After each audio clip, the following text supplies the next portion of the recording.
Bonjour à tous et bienvenue sur boursicoté.com pour ce nouveau point matinal du CAC 40 où suite à la phase de baisse que nous avons connue hier, eh bien, il semblerait que le CAC se reprenne en imprimant un début de rebond technique. En tout cas, c'est ce que l'on voit sur l'unité de temps H4.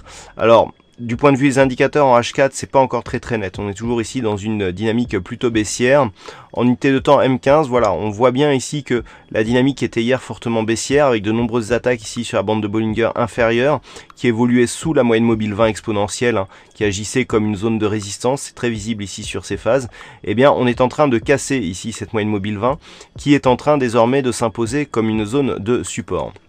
Par contre, du point de vue des indicateurs, même si le rebond technique ici était prévisible du fait de la sortie ici des zones de survente du RSI et du stochastique, nous avions une divergence haussière sur les précédents points bas ici de ces deux mêmes indicateurs validés par le MACD.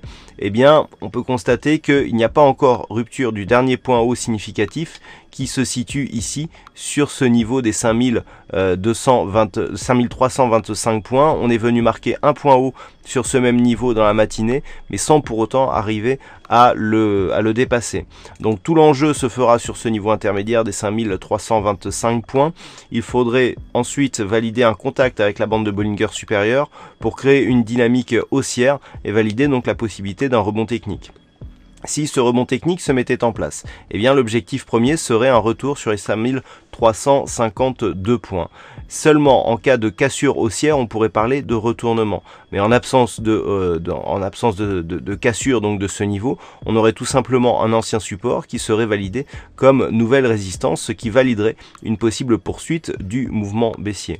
En revenant sur l'unité de temps H4, nous pouvons constater que si nous traçons les retracements de Fibonacci sur l'amplitude totale, eh bien nous avons une consolidation qui pour l'instant reste entre le retracement des 23,6 et 38,2% de Fibonacci. Du point de vue de cette unité de temps H4, un retour ici sur les 5240 points irait dans le sens d'une consolidation tout à fait normale et ne remettrait pas encore en cause la possible poursuite ici de la dynamique haussière qui a été impulsée au soir du résultat du premier tour des élections françaises. Donc à surveiller en cas de baisse ici ce niveau 5240 points. À la hausse, eh bien, ce sont les niveaux qui sont donnés sur l'unité de temps M15 avec notamment les 5352 qu'il faudra surveiller en cas de cassure haussière. Voilà donc ce que l'on peut dire d'un point de vue technique sur ce point matinal. Du point de vue de la macroéconomie, nous avons un trading live prévu cet après-midi, donc à partir de 14h, qui risque d'être assez animé. Alors, dans la matinée, nous aurons à 10h30 donc les chiffres du commerce de la Grande-Bretagne, donc qui seront dévoilés, qui pourront apporter un petit peu de volatilité éventuellement sur les paires de devises en livres sterling. Et puis ensuite, il faudra donc attendre à 14h30 pour avoir les chiffres de l'emploi aux US, donc indication hebdomadaire du chômage, l'indice de la Fed de Philadelphie, donc indice manufacturier de la Fed, de la Fed de Philadelphie.